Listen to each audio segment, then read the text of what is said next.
In this video, I will show you how to make this emerging text effect.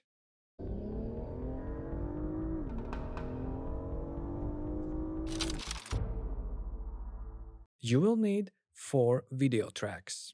Insert the background picture in the fourth track. Click Event Pan/crop and choose 16:9 widescreen TV aspect ratio. Now hold down Ctrl and click and drag the background picture into the second track, this way copying it. Click Event Pan/crop. Activate mask. Using the rectangle mask creation tool, draw a mask.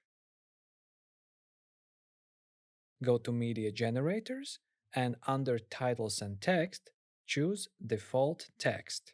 Click and drag it into the third track. Type the text, adjust the font size, and select the font. Click Event Pan/crop. To be able to move the text in any direction, select Move Freely option. Hide the text under the mask. Now choose the option Move in Y only. This prevents any horizontal movement, so you won't need to worry about accidentally changing the position of the text to the left or to the right.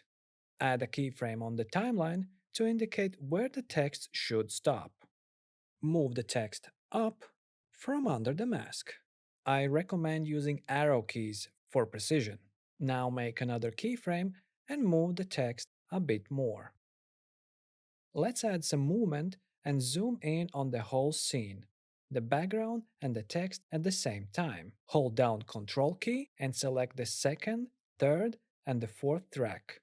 Click on the hamburger menu icon and select Make Compositing Child.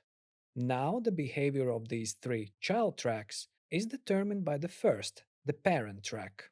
Let's go to the first track and click on the track motion icon. Add another keyframe and zoom in a bit.